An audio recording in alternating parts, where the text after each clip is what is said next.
कहानी के स्टार्टिंग में इस कहानी के मेल कपल तियानजो और क्यू को हम लोग देखते हैं। दोनों एक अरेंज मैरिज में फंसे हुए थे। कुछ महीने पहले दोनों की शादी हुई थी। दोनों एक दूसरे से फिजिकली अट्रैक्टेड तो थे इनकी ब्यूटी से, लेकिन दोनों में से किसी ने अपनी मन की फीलिंग अब तक किसी को नहीं बताई थी। आज रात वो दोनों कुछ इंपॉर्टेंट टॉपिक डिस्कस कर रहे थे, जहाँ पर कि तियानजो को ये लगता था कि क्यों उसके साथ नहीं सोना चाहती। क्यों कहती है कि नहीं, असल में कल रात वो ऑफिस जाकर के इतनी ज़्यादा टायर्ड थी कि उसे पता नहीं चला कि वो किस कमरे में सो रही है। इसी वजह से वह दूसरे कमरे में गलती से जाकर के सो गई थी। ऐसा नहीं है कि वो तियानजो के साथ नाइट नहीं स्पेंड करना चाहती, तो वो उसकी बात पर भरोसा कर लेता है। वो दोनों आज रात वापस से एक बेड शेयर करते हैं। दोनों यहाँ पर अरेंज मैरिज के ये में फंसे हुए थे। दोनों के बीच प्यार मोहब्बत था नहीं। रात में क्यों तियानजो से पूछती है क्या वो रोमांस करना चाहता है। तियानजो से पूछता है क्या वो इंटरेस्टेड है। क्यों कहती है नहीं, मैं तो बस वाइफ का फ़र्ज़ निभाने के लिए पूछ रही थी। तियानजो से कहता है तो फिर इस बारे में हम फिर कभी डिस्कशन करेंगे। ये कह के वो दोनों सो जाते हैं। कहने को सिर्फ दोनों साथ रह रहे थे, वैसे बिल्कुल स्ट्रेंजर ही थे। अगली सुबह दोनों मॉर्निंग वॉक पर आए हुए थे, जहाँ पर कि क्यों तियानजो को देखते रह जाती है। तियानजो उसका बड़ाई करना चाह रहा था, लेकिन मुझसे पूछ बैठता है कि काफ़ी गोरी लग रही हो, लगता है मेकअप किया है। क्यों यहाँ पर ऑकवर्ड होकर के अंदर चली जाती है। वो लोग पेरेंट्स से मिलने जाने वाले थे। तियानजो ने उसके सेक्रेटरी के थ्रू क्यों को वेडिंग रिंग डिलीवर करवाया था। क्यों उसे पहन करके अपनी फैमिली से मिलने के लिए जाती है, जहाँ पर कि अपनी बहन जेजी को देखती है। असल में क्यों की कहानी ये थी कि क्यों और जेजी दोनों बर्थ के समय स्विच हो गए थे। जब क्यों की फैमिली को ये बात पता चला तो उन लोगों ने क्यों को अपने घर वापस ले आया, लेकिन उतने सालों से जीजी उनके घर में पली बड़ी थी। उसकी फैमिली उसके नज़र में ज़्यादा मानती थी। बात शादी की हो रही थी तो जीजी का कहना था कि वो रुआन को पसंद करती है, उसका उस पर क्रश है, तो वो रुआन से ही शादी करना चाहती है। क्यों को तियानजो से शादी करना पड़ेगा। क्यों को कोई प्रॉब्लम नहीं था, क्योंकि उसके लाइफ में कोई प्यार मोहब्बत नहीं था। हालांकि रुआन क्यों को पसंद करता था, लेकिन वो इस बात का स्टैंड नहीं ले पाता है और इसके बाद उन दोनों की शादी हो जाती है। क्यों यहाँ पर आती है तो जीजी पहले ही घर आई हुई थी। जो क्यों का असली भाई था वो जीजी को अपनी बहन मानता था, ना कि क्यों को। यहाँ पर सारे तियानजो के आने का इंतज़ार कर रहे थे। क्यों जीजी को देख करके तो उसका मूड ही ऑफ हो जाता है। सारे तियानजो के बारे में पूछ रहे थे कि वो कहाँ रह गया। क्यों कहती है आता ही होगा थोड़ी देर में। तभी तियानजो आता है और यहाँ पर उसके फैमिली के सामने वो क्यों का केयर करने लगता है। क्यों को हमेशा एंजाइटी का प्रॉब्लम हुआ करती थी और उसे ठंड ऐसी वजह से ज़्यादा लगता था, तो वह तियानजो क्यों को अपना जैकेट ऑफर करता है, जिसे देख करके सबको लगने लगता है कि इन दोनों के बीच रिलेशनशिप सही है। जी जी क्यों का रिंग देख करके पूछती है लगता है ये रिंग तुम्हें तियानजो ने पर्सनली सेलेक्ट करके दिया है। हालांकि मेरी तरह इतना बड़ा रिंग नहीं है। यहाँ पर तियानजो से कहता है क्यों को नॉर्मल बेसिस पे ये रिंग पहनना होता है, तो इतना बड़ा रिंग वो डेली नहीं पहन सकती है। वो एक लॉयर है और वो अच्छा नहीं लगेगा यहाँ पर शादी में। यहाँ पर वो चीज़ों को नोटिस करता है। यहाँ पर तियानजो कहता है अगली बार से जब आप लोग क्यों को बुलाइए तब जीजी को यहाँ मत बुलाइए। आप लोगों को भी सच्चाई पता है कि इन दोनों की आइडेंटिटी स्विच हो गई थी। मैं कुछ भी झेल लूँगा, लेकिन मैं ये बर्दाश्त नहीं करूँगा कि मेरी वाइफ को कोई भी प्रॉब्लम हो। दैट्स वाई अगर आप लोग चाहते हैं कि क्यों घर पर आए तो उस दिन जीजी नहीं आनी चाहिए। उसकी फैमिली भी समझ रही थी तियानजो क्या कहना चाह रहा है। हालांकि जीजी बेशर्मों की तरह क्यों की मोम से वही फ़र्ज़ निभाते हुए कह रही थी कि आप तो मेरी मोम हो। क्यों को बुरा तो लगता है, लेकिन वो किसी को कुछ बोलती नहीं है। इसके बाद खाना वाना खाने के बाद वो लोग वहाँ से निकल रहे थे। क्योंकि फैमिली तियानजो को रोकना चाह रही थी, तियानजो भी रुकना चाह रहा था, लेकिन क्यों कहती है कि नहीं इसे काम है, और वो लोग वहाँ से निकल जाते हैं। वो दोनों अलग अलग कार से आए थे, अलग अलग कार से जा रहे होते हैं।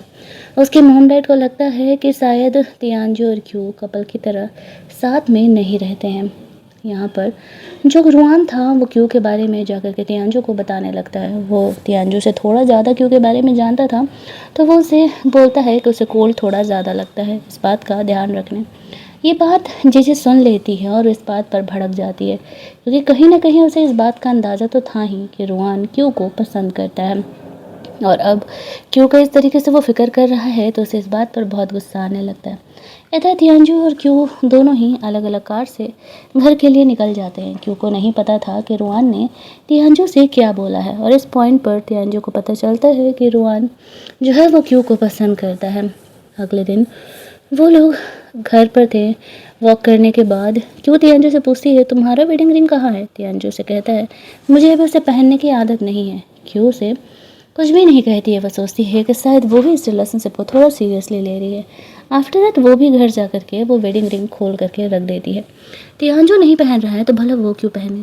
शाम में वो लोग तियांजू की फैमिली से मिलने के लिए जाते हैं, जहाँ पर कि तियांजू का छोटा भाई था। वो तियांजू के बारे में काफ़ी सारी बातें क्यू को बता रहा था कि वो हमेशा ही ऐसे अकड़ू शकल बना करके घूमते रहता है। यहाँ पर क्यू को अपने अडॉप्टिव पेरेंट की चीज़ें याद आती हैं।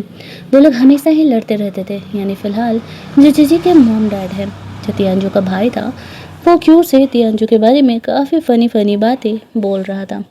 तियांजू यहाँ पे नोटिस करता है क्यू ने वेडिंग रिंग क्यों नहीं पहना। वो उससे पूछता है तो क्यू उसे वही सेम लाइन बोलती है जो कि तियांजू ने उसे बोला था, उसे वेडिंग रिंग पहनने की आदत नहीं है अभी। तब जाकर के तियांजू को अपनी गलती का एहसास होता है कि उसने जो ये बात इतना फॉर्मली बोला था, क्यू को ये बात उसे नहीं बोलनी चाहिए थी। वो उस समय तो क्यू को इस बारे में कुछ भी नहीं बोलता है।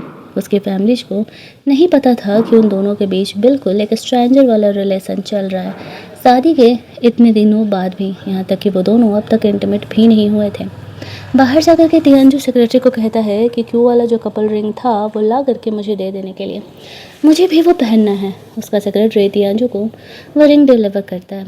अगले दिन क्यू अपने ऑफिस जाती है, जहाँ पर कि उसके फ्रेंड को उन दोनों के रिलेशनशिप के बारे में सब कुछ पता था। तियांजू से सॉरी बोलने के लिए क्यू का फेवरेट कॉफ़ी उसे ऑफ़र करता है। वैसे क्यू को कॉफ़ी पीने का मन नहीं था, लेकिन वो तियांजू के इस एफर्ट को देख करके उसे ये बात बताती नहीं है और उसे कॉफ़ी डिलीवर करने के लिए थैंक्स बोलती है। शादी के इतने महीनों बाद काम के अलावा दोनों पहली बार एक दूसरे से बात कर रहे थे, एक दूसरे का हाल चाल लेने के लिए। फ़ोन रखते ही यहाँ पर क्यू को जीजी की मॉम का कॉल आता है। वो उसे कहती है तुम्हारी वजह से जीजी रोते रोते ऐसे घर आई है, तुम्हारा हस्बैंड कुछ ज़्यादा ही नहीं बोल रहा तुम्हारे बारे में। इस बात पर क्यू उसे कहती है तो आप अपनी बेटी को समझाओ ना, अगर रुआन यहाँ पर मेरे हस्बैंड को कुछ कह रहा है तो इसमें इतनी प्रॉब्लम क्या हो गई उसे, वैसे भी तो वो उसका हस्बैंड है। और रुआन ने तियांजू से काफ़ी कैजुअल चीज़ें ही मेरे बारे में तो बोली हैं। ये कह के वो फ़ोन कट कर देती है। उसे जीजी के मॉम से इस बारे में पता चला था। शाम में क्यू की मॉम उसे फ़ोन करती है और घर पर आने के लिए बोलती है। अब क्यू अपने पेरेंट को इग्नोर तो नहीं कर सकती थी, इसी वजह से वो अगले दिन घर जाने का डिसाइड करती है। तियांजू आजकल पहले से ज़्यादा मैसेजेज क्यू को करने लगा था। क्यू जब घर पहुंचती है तो देखती है कि यहाँ पर जीजी रोते हुए आई हुई है। वो आते ही कहती है मेरे और रोहन के बीच में असल में लड़ाई हो गया है। उसकी मॉम कहती है रोहन ने यहाँ पर तुम्हारे बारे में तियांजू को जाकर के बोल दिया ना कि तुम्हें ठंड थोड़ी ज़्यादा लगती है, ख्याल रखने के लिए। तो बच्चों की तरह जीजी उससे इसी बात पर लड़ गई। क्यों वहाँ से उठ करके जाने लगती है। उसकी मॉम उसे रोक रही होती है और कहती है देखो मैंने सी फूड बनाया है, खाते हुए जाओ। इस बात पर क्यों उसे कहती है मुझे सी फूड से एलर्जी है और मैं सी फूड नहीं खा सकती। उसकी अपनी माँ को ये तक नहीं पता था अपनी बेटी के बारे में। क्यों वहाँ से चली जाती है क्योंकि मॉम को एहसास होता है कि शायद वो गलत कर रही है। जी उसे वापस से अपनापन दिखाने का कोशिश करती है, लेकिन इस बात पर क्योंकि मॉम उसे कहती है अगली बार से आना होगा तो मुझे बता करके आना, यूँ इस तरीके से अचानक नहीं। जी कहने लगती है कि क्या अब आप मुझे नहीं प्यार करती हैं, कि आप अपनी अपनी बेटी क्यों को प्यार करती हैं। जो क्यों का असली भाई था वो भी आकर के जीजी का ही सपोर्ट करने लगता है। इस बात पर उसकी मॉम उसे कहती है ऐसा नहीं है, लेकिन मैं तुम्हारी वजह से अपनी बेटी को हर्ट होते हुए तो नहीं देख सकती ना। मेरी बेटी यहाँ पर इतनी प्रॉब्लम में रह रही है, हम दोनों साथ में वक्त नहीं बिता पा रहे हैं और शायद अब तुम्हारा घर तुम्हारा ससुराल भी अलग है। क्यों गुस्से में वहाँ से चली जाती है। उसकी मॉम से उसकी भी लड़ाई हो जाती है, यानी कि क्योंकि भाई की उसकी मॉम दोनों को संभाल करके परेशान हो चुकी थी, लेकिन अब उन्हें एहसास हो रहा था कि क्यों के साथ वो गलत कर रही हैं। अगले दिन जीजी की माँ क्यों से मिलने के लिए घर आ जाती है और कहती है तुम्हें तो एहसानमंद होना चाहिए, मेरी बेटी ने जो छोड़ा वो तुम्हें मिल गया, इस वजह से तुम्हें इतना अमीर हस्बैंड मिला है, तो तुम क्यों ही जीजी की लाइफ बर्बाद करी हो। क्यों उसे कहती है अगर पागल हो गई हो तो पागल खाने जाओ, तुम्हारी बेटी ने अपने हस्बैंड से लड़ा है, जो बोला रुआन ने बोला, इसमें मैं कहाँ आती हूँ, तो मुझे ज्ञान मत दो। और उसे वहाँ से जाने के लिए कहती है। अब ये घर क्यों का था तो जीजी की मॉम वहाँ से चली जाती है। अगले दिन क्यों अपनी एक क्लाइंट से मिलती है जो कि उसे प्रोटेक्शन का पूरा एक बॉक्स से गिफ्ट कर देती है, क्योंकि उसे पता था कि क्यों मैरिड है। अब उसे वो घर लेकर के जाती है। वो बहुत ही ऑकवर्ड थी तियांजू को जब ये बात पता चलता है तो वह ऐसे कहता है कि कोई बात नहीं, इसे वेस्ट नहीं करते हैं, आज नहीं तो कल हमें इसका इस्तेमाल तो करना ही पड़ेगा। बात तो सही है, दोनों लीगली मैरिड हैं, भले ही अभी इन दोनों के बीच प्यार नहीं है, लेकिन आज नहीं तो कल इन चीज़ों को तो होना ही है इनके बीच। तियांजू उस बॉक्स को लेकर के कमरे में अंदर चले जाता है। रात में दोनों खाना वाना खाते हैं। तियांजू को यहाँ पर जीजी की मॉम आई थी इस बारे में पता चला था, और वो कह रहा था कि अगर अगली बार ऐसा कुछ हो तो तुम मुझे बता सकते हो, मैं ज़रूर यहाँ करके तुम्हारा सपोर्ट करूँगा। लेकिन यूँ कहती नहीं नहीं, वो मैं खुद ही संभाल लूँगी। रात में वो दोनों खाना वाना खा करके सोने के लिए चले जाते हैं। आज भी उस बॉक्स का कोई इस्तेमाल नहीं हुआ था। अगले दिन वो सारी चीज़ों को याद कर रही थी, किस तरीके से क्यों उस घर में गई थी तो कोई उसे अपनाने के लिए तैयार ही नहीं था, उसकी मर्जी ही नहीं चलती थी। उस दिन क्योंकि मोम कॉल करके उसे घर बुलाती है और बोलती है कि इस बार जीजी उन्हें परेशान करने के लिए नहीं आएगी, वो उसके घर आए, वो उसकी पसंद की चीज़ें बनाएगी। क्यों को वो काफ़ी रिक्वेस्ट करती है तो फिर क्यों अगले दिन अपनी मोम से मिलने जाने का डिसाइड करती है। रात में वो यही सारी बातें सोच रही थी, तभी तियांजू वहाँ पर फ्रेशन अप होकर के आता है और दोनों साथ में वाइन पी रहे थे। वाइन पीने के बाद तियांजू आगे बढ़ के क्यू को किस करने लगता है और वो दोनों फर्स्ट टाइम अपना हनीमून नाइट यहाँ पर स्पेंड करते हैं। और जो बॉक्स यहाँ पर क्यू को गिफ्ट मिला था फाइनली उसका इस्तेमाल होता है। क्यू तो तियांजू के साथ रोमांस करने के बाद बहुत ही टायर्ड हो गई थी, उसे अगली सुबह ऑफिस भी जाना था, लेकिन तियांजू रुकने का नाम ही नहीं ले रहा था। वो सोचती है अगली बार वो ये बॉक्स कहीं छुपा देगी, लेकिन तभी तियांजू आ जाता है। क्योंकि हालत देख करके वो कहता है डोंट वरी, वो अगली बार से खुद को कंट्रोल करने का कोशिश करेगा। क्यों कहती है कि नहीं, इसकी ज़रूरत नहीं है, हम दोनों वैसे भी लीगली मैरिड हैं। तियांजू आगे बढ़ के वापस से क्यों को किस कर लेता है और क्यों फिर अपने ऑफिस के लिए निकल जाती है। वहाँ पर वो अपनी फ्रेंड से मिलती है, दोनों साथ में लंच कर ही रहे थे कि तभी वहाँ पर जीजी आ जाती है। जीजी क्यों से अकेले बात करना चाह रही थी, इसी वजह से उसकी फ्रेंड वहाँ से चली जाती है। जीजी का कहना था बातों बातों में कि वो नया वेडिंग रूम खरीद रही है और वो क्यों के घर के पास ही में। इस बात पर क्यों उसे क्लियर कर देती है कि देखो ये बच्चों वाली हरकतें अपना करना बंद करो, तुम्हें अच्छे से पता है ये बात कि अगर तुम मेरे घर के बगल में रहोगी तो हमारे बीच चीज़ें और भी ज़्यादा ही बुरी होगी, तो फिर ये सारी हरकतें तुम मत किया करो। क्यों को सीरियसली उसके घर के पास घर लेने से मना कर देती है। जीजी को ये बात बहुत ही गुस्सा दिलाता है, इनफैक्ट उसे जेलस होता था कि क्यों की लाइफ उससे अच्छी कैसे चल सकती है। जिस लड़के को वो पसंद करके शादी की थी वो लड़का भी यहाँ पर क्यों को पसंद करता है।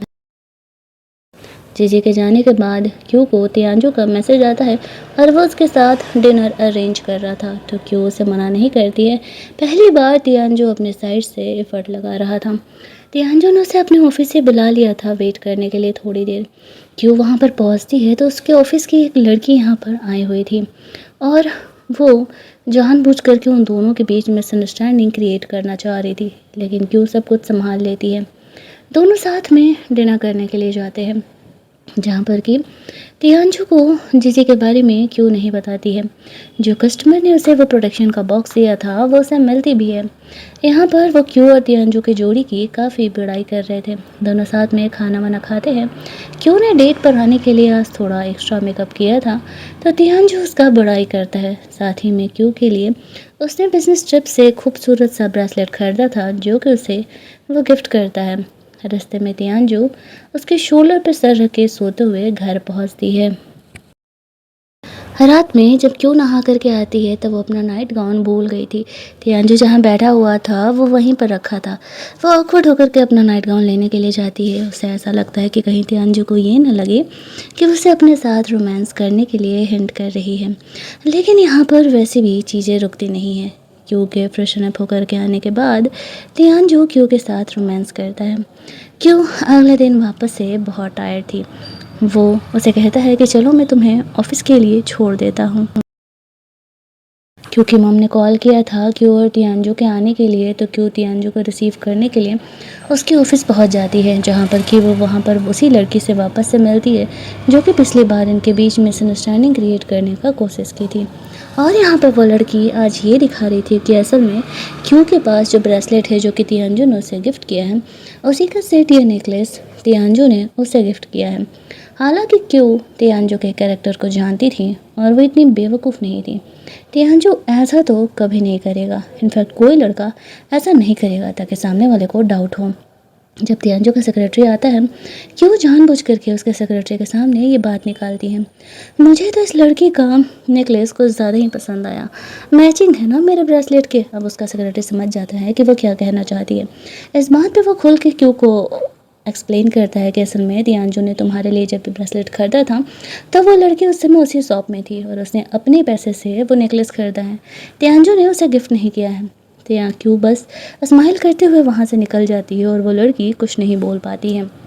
यहाँ पर हम लोग देखते हैं उसका सेक्रेटरी क्यों से कह रहा था, सच में मैं झूठ नहीं बोल रहा, बॉस का उस लड़की के साथ कोई अफेयर नहीं है। क्यों कहती है मुझे भरोसा है तुम पर और अपने हस्बैंड पर भी, मुझे पता है तियानजू ऐसा कभी नहीं करेगा। जब तियानजू यहाँ पर क्यों को लेने के लिए आता है वह इस बात को छेड़ती तक नहीं है और चुपचाप तियानजू के साथ वहाँ से चली जाती है। लेकिन उसके सेक्रेटरी ने पहले ही तियानजू को मैसेज कर दिया था अभी जो सब कुछ हुआ। तियानजू खुद को वेरीफाई करने के लिए, क्लियरिफाई करने के लिए क्यों को अपना कार्ड देते हुए कहता है कि तुम इसके ट्रांजैक्शन चेक कर सकती हो, तो तुम खुद ही समझ जाओगी कि मैंने उस लड़की को वो नेकलेस नहीं दिया है। इस बात पर क्यों उसे कहती है मैंने कब कहा कि मुझे तुम्हारी बात पर भरोसा नहीं है। वहाँ से निकल करके वो दोनों क्यू के घर पहुँचते हैं जहाँ पर कि क्यू की मॉम ने क्यू और तियानजू के लिए दोनों कपल वाला मफलर बनाया था और वो स्कार्फ उन दोनों को यहाँ पर गिफ्ट करती है। पहली बार क्यों यहाँ पर अपनी मॉम डैड के साथ अकेले शांति से बैठ करके बिता रही थी। क्यों ये जताना चाह रही थी क्यों की मॉम कि वो क्यों से प्यार करती है, ऐसा नहीं है कि वो उसे मानती नहीं है। हालांकि क्यों का बचपन जो ट्रॉमा में गुजरा था उसके लिए वो भूलना थोड़ा मुश्किल हो रहा था। अगले दिन जब वो अपने ऑफिस में थी तभी उसे तियानजू के भाई का फ़ोन कर आता है।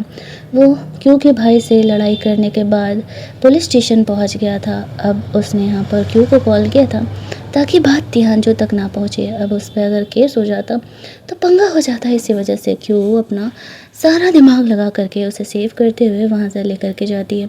हालांकि वो ये बात तियानजू से छुपाती नहीं है। तियानजू तो यहाँ पर अपने भाई को अच्छा खासा डांट लगाता है और वो ऐसा कहता है कि तुम बस क्यों को परेशान मत किया करो। क्यों कहता है अब तुम्हें कॉल करता था तुम मुझे डांट लगाते, इसी वजह से मैंने यहाँ पर तुम्हें कॉल ही नहीं किया। क्यों वहाँ से निकल रही थी उसका भाई उसे कहता है कि भाई इतना स्ट्रिक्ट हो गए तो कैसे चलेगा, मुझे लगता है कि तुम्हारे और भाभी के बीच में तो कोई प्यार व्यार ही नहीं है। तियानजू चुप था क्योंकि कहीं ना कहीं उसे भी ये बात लगता था कि वो दोनों इतने क्लोज नहीं हैं। यहाँ पर उन्हें पता चलता है क्योंकि फैमिली को कि उनका बेटा किस तरीके से तियानजू के भाई से लड़ाई किया है। वो यहाँ पर क्यू को कॉल करके कहती है कि डोंट वरी, मैं तुम्हारे भाई को सबक सिखा दूँगी, वो दोबारा इस तरीके से तुम्हें और तुम्हारी फैमिली को परेशान नहीं करेगा। वहीं दूसरी तरफ जीजी क्यू के भाई का बिल करा के लेकर के आती है। उन दोनों के बीच क्यू और जीजी के वजह से ही लड़ाई हुई थी और यहाँ पर जीजी और ज़्यादा क्यू के भाई को भड़का देती है उसके खिलाफ। वो बस चाहती थी क्यू की फैमिली जैसे पहले उससे प्यार करती थी वैसे ही प्यार करते रहे। ये सब कुछ रुआन देख रहा था, इस बात से वो बहुत ही गुस्सा रहता था। वहीं दूसरी तरफ घर पर क्योंकि भाई के पेरेंट्स उसे डांट लगा रहे थे, वो फिर भी जीजी का ही सपोर्ट कर रहा था।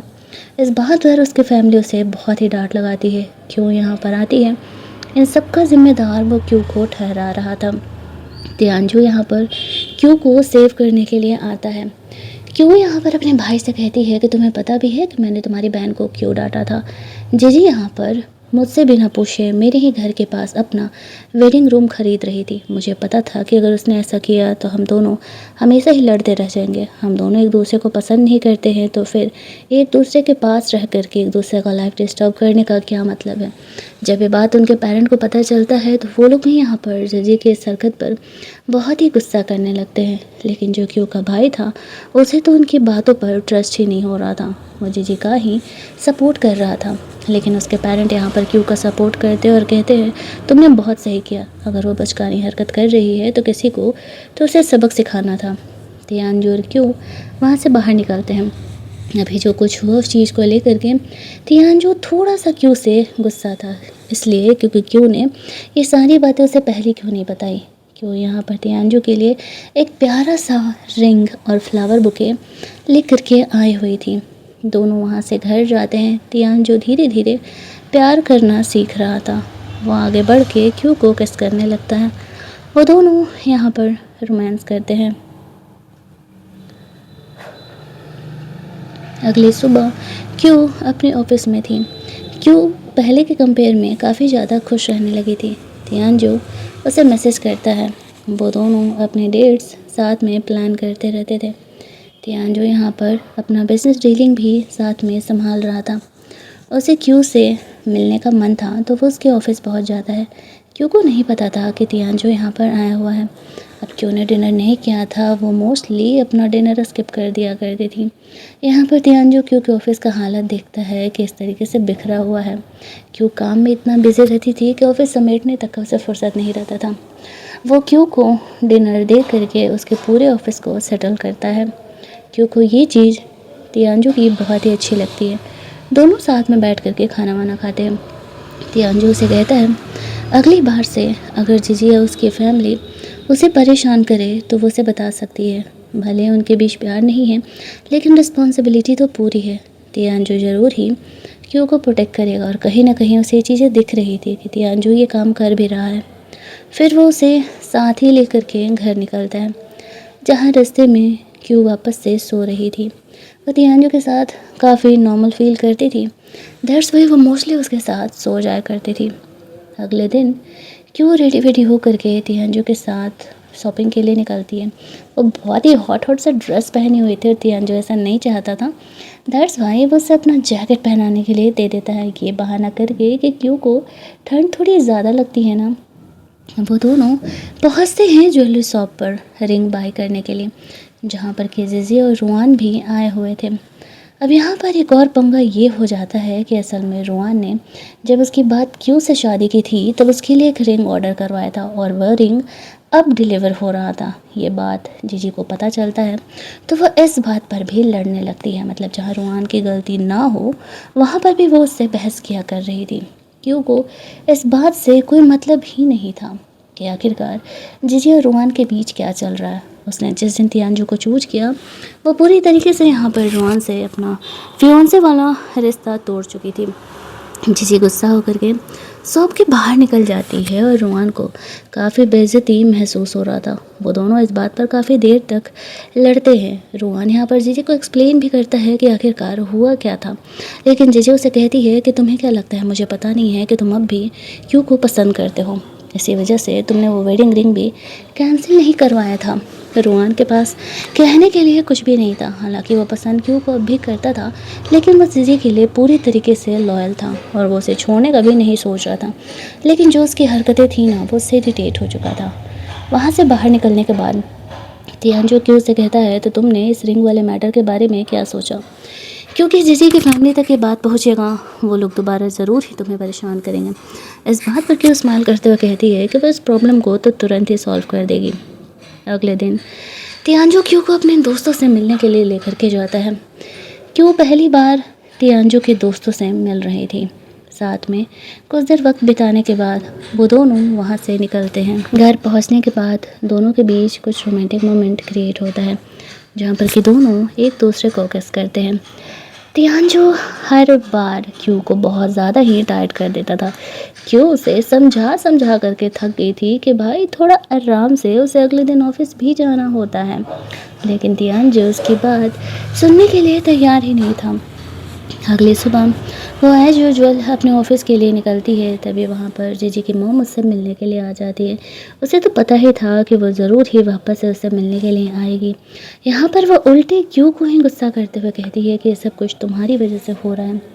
क्यू भी यहाँ पर उन्हें जवाब देते हुए कहती है मेरी वजह से कैसे, आपके दामाद ने मेरे लिए वो वेडिंग रिंग ऑर्डर किया था। जीजी ने आपके दामाद से लड़ाई किया तो मैं यहाँ पर बीच में क्यों आ रही हूँ। मुझे बीच में आप लोग घसीटना बंद करिए और अपनी बेटी को थोड़े दिमाग दीजिए। उसे इन छोटी छोटी बातों पर अपने हस्बैंड से नहीं लड़ना चाहिए। ये कह के वो वहाँ से जा रही थी तभी वहाँ पर उसे उसकी मॉम का भी कॉल आता है। वो क्यू को घर बुला रही थी साथ में खाने पर। उन्हें वो वेडिंग रिंग वाली बात अब तक नहीं पता चली थी और यहाँ पर जीजी घर जा कर के क्यू की मॉम को सब कुछ बता देती है। उसके भाई को अब भी क्यों ही जिम्मेदार लग रही थी। हालांकि उसकी मम जीजी को समझा रही थी इतनी छोटी सी बात पर कोई लड़ाई नहीं करता है। और तुम्हें क्या लगता है मैं यहाँ पर अब तुम्हें सपोर्ट करूँगी? तुम्हारी माँ मेरी अपनी बेटी को जा कर के 4 बातें सुना करके आ रही हैं। तुम अपनी माँ से जा कर के कंप्लेन करो, मैं तुम्हें बचाऊँगी तो फिर मेरी बेटी का क्या होगा? क्यों यहाँ पर पहुँचती है। जब वो देखती है कि उसकी माँ उसका सपोर्ट कर रही है तो वो थोड़ी नॉर्मल होती है। क्यों यहाँ पर जीजी को ही जिम्मेदार ठहरा रही थी। जीजी कहती है कि ये तुम दोनों के बीच का बात है तो तुम मुझे क्यों बात बात में बीच में घसीटती हो। मेरी यहाँ पर ना तो कोई इन्वॉल्वमेंट है और ना ही कोई गलती है। वो गुस्सा होकर के वहाँ से चली जाती है। जहाँ पर कि क्योंकि मम्मी से पूछती है डोंट वरी, मैंने उसे बोल दिया है वो तुम्हें परेशान नहीं करेगी। आई नो मैं पहले जीजी को थोड़ा ज़्यादा मानती थी लेकिन मुझे अपनी गलती का एहसास हो गया है और तुम मेरी असली बेटी हो तो मुझे तुम्हारा ख्याल रखना चाहिए। अगले दिन क्यों अपने एक दोस्त से मिलती है जो कि कॉलेज में उसका सीनियर हुआ करता था। वो यहाँ पर वापस आया था बिज़नेस ट्रिप के लिए तो वो क्यों को कांटेक्ट करता है और वो दोनों साथ में लंच के लिए मिलते हैं। दोनों अकेले नहीं थे। ये बात जीजी को पता था कि वो लड़का क्यों को पसंद करता है। वो दोनों के फ़ोटो क्लिक करके तियांजू को भेज देती है और उसे मिलने के लिए बुलाती है। उसके खिलाफ उसे वो भड़का रही थी कि क्यों का अफेयर उस लड़के के साथ चल रहा है। अगर भरोसा नहीं है तो आकर के देख लो। तियांजू जीजी से मिलने के लिए जाता है। जीजी उसे क्यों के होटल वाले रूम में लेकर के जाती है जहाँ पर कि वो लोग देखते हैं कि असल में क्यों अकेली नहीं है। उसका एक फ्रेंड और एक और दूसरा लड़का भी उस लड़के के साथ वहाँ पर है। इस बात पर वो जीजी को घूर करके देखता है। वो तो समझ ही रहा था कि वो उसके और क्यों के बीच मिसअंडरस्टैंडिंग क्रिएट करना चाह रही है क्योंकि उसकी खुद की लाइफ सही नहीं चल रही है। क्यों यहाँ पर उस लड़के से तियांजू को ये मेरा हस्बैंड है कह के इंट्रोड्यूस कराती है। हालांकि वो लड़का क्यों को पसंद करता था लेकिन अपनी बातें कभी उससे कन्फेस नहीं कर पाया था और ये बात क्यों को पता नहीं था। जब वो देखता है कि क्यों तियांजू के साथ हैप्पीली मैरिड है तो फिर वो उसकी लाइफ नहीं डिस्टर्ब करने का डिसाइड करता है। सिर्फ एक दोस्त बन के वो उसके साथ रहता है। वो लोग वहाँ से बाहर निकलते हैं जहाँ पर कि क्यों तियांजू से पूछती है कि आज वो अचानक वहाँ पर कैसे। तियांजू से एक्सप्लेन करता है कि जीजी ने उसे वो फ़ोटोज़ दिखाया और उसे बोला कि तुम्हारा उस लड़के का अफेयर चल रहा है। कि उसे एक्सप्लेन करती है ऐसा कुछ भी नहीं है। उनका रिलेशनशिप भले ही फ्लैश मैरिज अरेंज मैरिज था लेकिन वो तियांजू को कभी धोखा नहीं देने वाली है। दोनों एक दूसरे को किस करते हैं, घर जाते हैं, एक दूसरे के साथ रोमांस करते हैं। तियांजू क्यों को एक प्यारा सा एंकलेट यहाँ पर गिफ्ट करता है जो कि उसे बहुत ही पसंद आता है। अगले दिन तियांजू जीजी को सबक सिखाने के लिए उसके ससुराल पहुंच जाता है। रोहन से वह कंप्लेन करता है कि तुम्हारी बीवी मेरे और क्यू के बीच मिसअंडरस्टैंडिंग क्रिएट करना चाह रही है। अब जीजी के इस बिहेवियर की वजह से तियांजू बहुत ही ज़्यादा एम्बेरस था और वो उससे माफ़ी भी मांग रहा था कि दोबारा जीजी ऐसा नहीं करेगी। उसके जाने के बाद वो जीजी से कह देता है बस बहुत हो गया तुम्हारा, मुझे अब तुमसे अलग होना है, मुझे अब तुमसे डाइवोर्स लेना है। अगली बारी थी अब क्यू के भाई को सबक सिखाने का क्योंकि उसने भी क्यू को कम परेशान नहीं किया था। तो अगले दिन वो उसके साथ मीटिंग फिक्स करता है। वैसे तो क्यू का भाई तियांजू से डरता था, दरअसल उसे पूछ रहा था कि क्या हुआ, आप अचानक से मुझसे ऐसे क्यों मिलने के लिए आ गए। तियांजू से वार्न करता है तुम क्यू के भाई नहीं हो, तुम्हें जीजी ही चाहिए तो ठीक है लेकिन आज के बाद अगर मुझे पता चला कि तुमने क्यू या उससे रिलेटेड लोगों को थोड़ा भी परेशान किया है तो फिर ये तुम्हारे लिए सही नहीं होगा। उसका भाई थोड़ा डर जाता है क्योंकि वो तियांजू से पंगे नहीं लेना चाहता था। इन सारी बातों से अनजान क्यों अपनी दोस्त के साथ क्लब में बैठी हुई थी। क्लब का ये जो ऑनर था जो कि ड्रिंक्स कभी कभी सर्व किया करता था वो क्यों को पसंद करता था। क्यों जानबूझ करके यहाँ पर उसे दिखाती है कि वो शादी कर चुकी है और शादीशुदा है। और यहाँ पर जो वो लड़का होता है जो कि पहले से क्यों को पसंद करता था वो कोइंसिडेंटली यहाँ पर आ जाता है। दोनों बात करते हुए वहाँ से बाहर निकलते हैं जहाँ पर कि तियांजू क्यों के साथ डिनर अरेंज किया था। वो दोनों को साथ देख करके उससे जेलस होने लगता है और वो डिनर का प्लान चेंज कर देता है। यानी कि पहले वो किसी और रेस्टोरेंट में जाने वाला था लेकिन अब वो क्यों को किसी और रेस्टोरेंट में लेकर के जाने के लिए आ जाता है। वापस से तियांजू यहाँ पर उस लड़के से मिलता है। वो ये दिखा रहा था कि वो और क्यों दोनों एक दूसरे से प्यार करने लगे हैं। हालांकि सबको पता था कि ये दोनों यहाँ पर काफ़ी अलग हैं, प्यार करने का तो चांस बहुत ही कम है। क्यों जब यहाँ पर देखती है तियांजू को आया हुआ तो वह जानबूझ करके उसे उसी क्लब में लेकर के जाती है। उसे क्लब के उस ऑनर को भी चीज़ें क्लियर करनी थी। तियांजू यहाँ पर क्यों के लिए इयररिंग लेकर के आया हुआ था और क्यों जानबूझ करके तियांजू को किस करने के लिए आगे बढ़ रही थी, जिसे देख करके वो ऑनर थोड़ा गुस्सा करने लगता है तो क्यों उसे डांट लगाते हुए तियांजू को लेकर के घर चली जाती है, जहाँ पर कि तियांजू की मॉम का कॉल आया था। जब क्यों बात करती है तो तियांजू के बारे में उसे पता चलता है कि असल में वो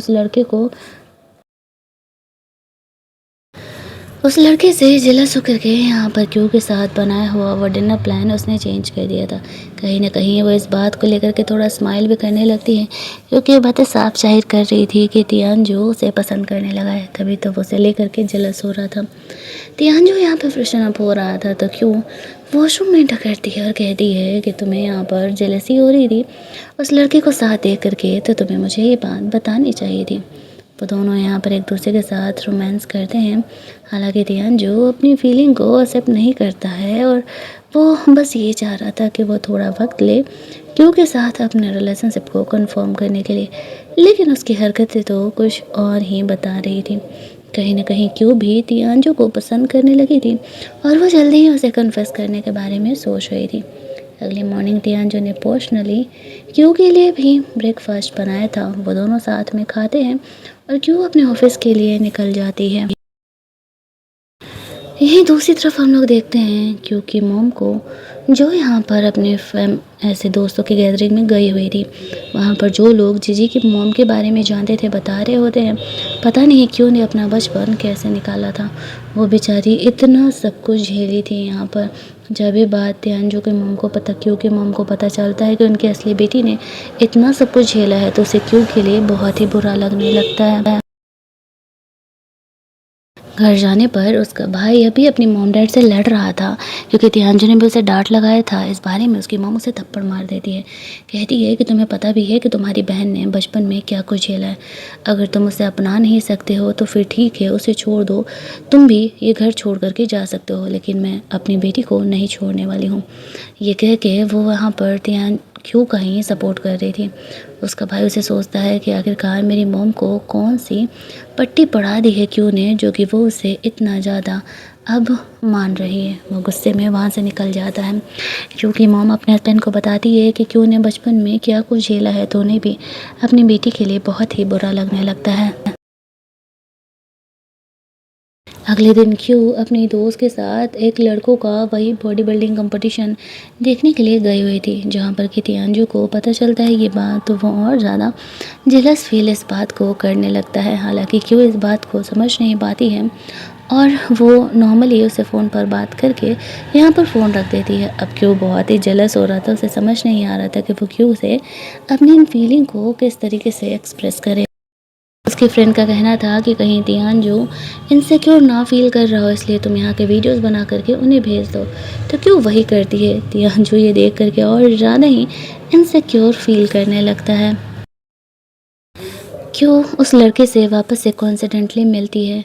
क्यों का भाई सुधरने नहीं वाला था, वो उनके पिक्चर क्लिक करके तियांजू को भेज देता है। तियांजू उसे ब्लॉक कर देता है, ये कहते हुए कि उसे फ़र्क नहीं पड़ता है। ये बात क्यों को नहीं पता था कि तियांजू को उसका भाई क्या कुछ बोल रहा है। उसने तियांजू के लिए एक प्रेटी सा वॉच बाई किया था। वो उसे गिफ्ट करने के बारे में सोच रही थी। कल क्या कुछ हुआ इस बारे में तियांजू से बात कर रहा था। वो क्यू को फाइनली ये बात एक्सप्रेस कर ही देता है कि हाँ उसे जेलस हो रहा है और वो नहीं चाहता कि क्यों इस तरीके से लड़कों के कांटेक्ट में रहे। क्यों इस बात पर हंसने लगती है। तियांजू को वो यहाँ पर वो वॉच गिफ्ट करती है, तब जाकर के वो थोड़ा नॉर्मल होता है। अगले दिन जीजी क्यू को फ़ोन करके मिलने के लिए बुलाती है। क्यू उससे मिलने के लिए जाती है।